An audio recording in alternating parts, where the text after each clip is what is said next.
Great.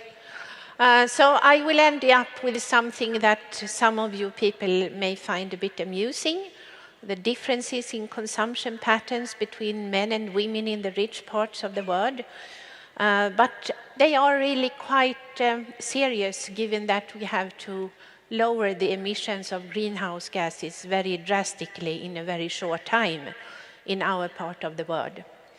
So let's start with asking ourselves, are there differences between how men and women consume in the rich parts of the world?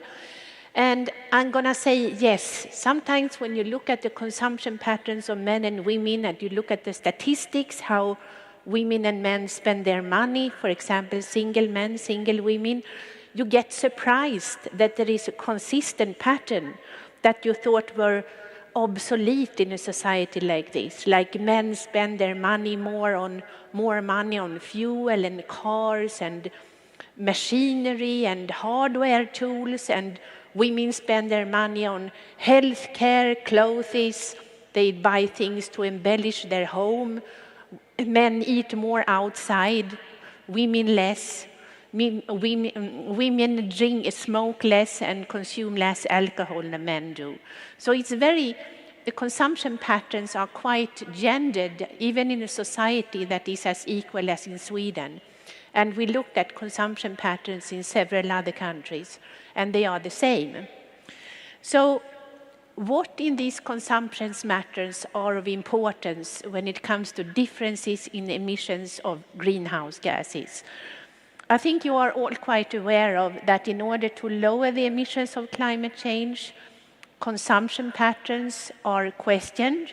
We are required as citizens to think about our consumption, maybe to travel by car less, go less often with an airplane to Thailand, for example, or any other faraway place.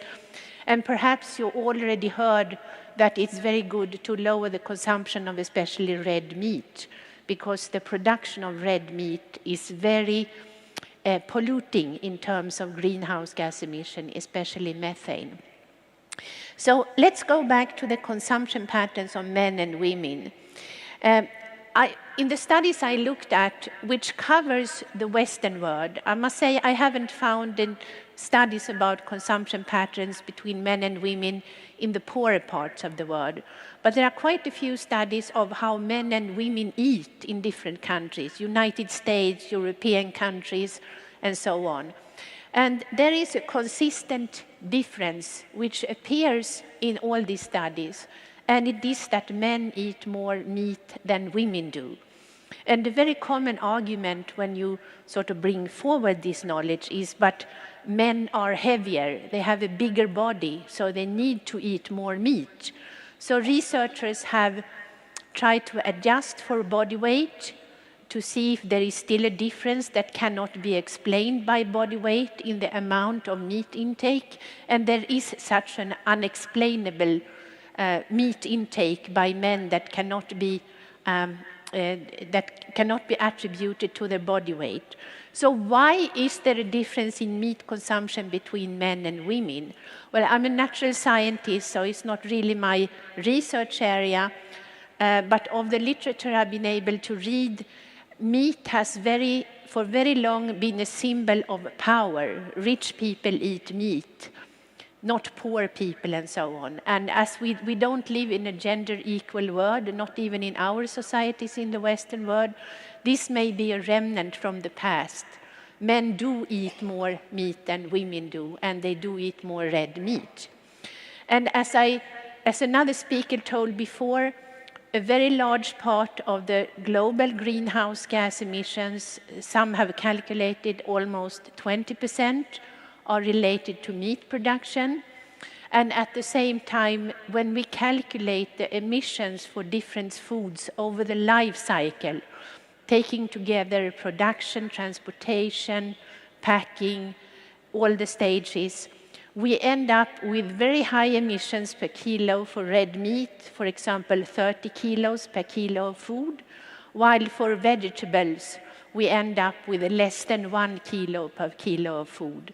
And there has been numerous studies showing that by lowering our meat consumption, we can reduce greenhouse gas emissions drastically, and we will also free a lot of agricultural land that is now used for producing fodder for cows, for example.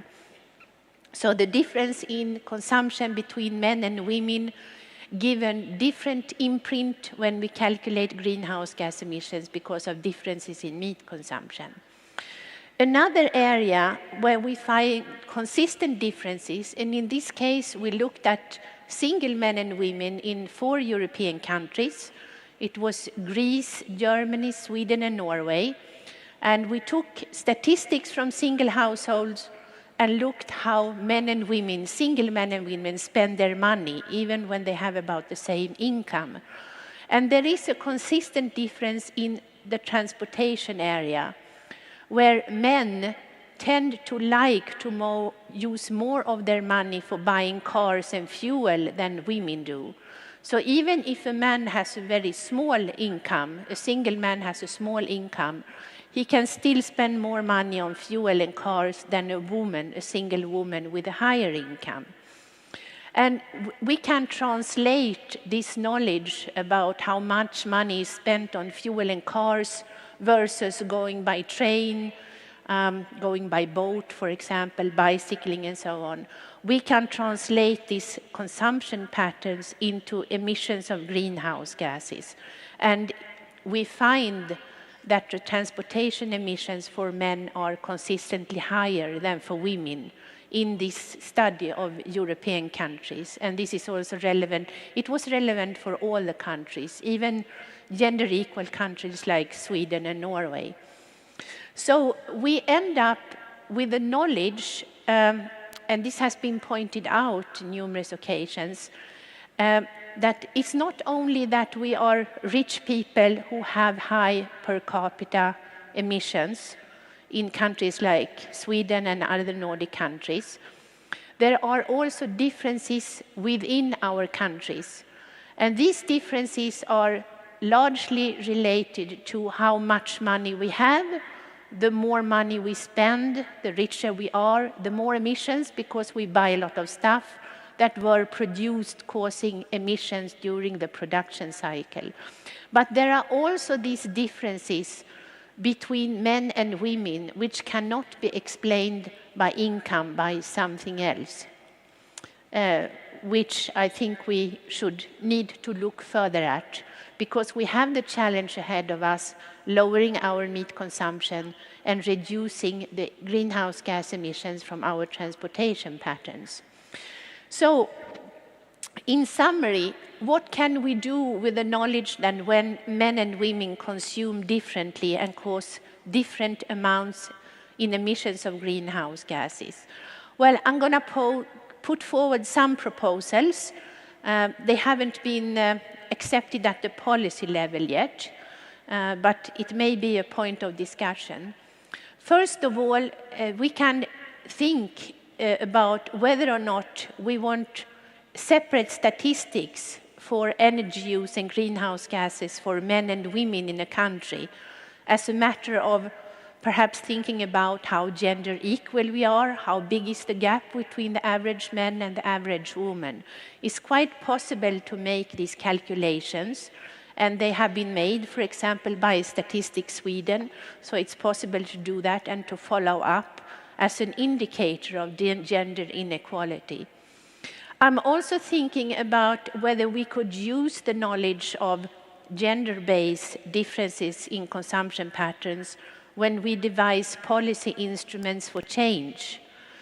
We are, for example, recommended to lower the intake of red meat, both for health and environmental reasons, and knowing that men eat more meat than women, could we target the campaigns to aim at men more than women, for example? Could we develop alternatives that are especially palatable to men rather than women, because women already eat not so much meat? And the same for transportation policy. When we want to devise, for example, information campaigns and eco-driving campaigns, should we target them at men rather than women, because women already travel much more by public transport? I think we could use these knowledge about that gender, men, women consume differently, and that translates into differences in emissions. I think we can use it in the coming agenda for drastically lowering the greenhouse gas emissions. Thank you.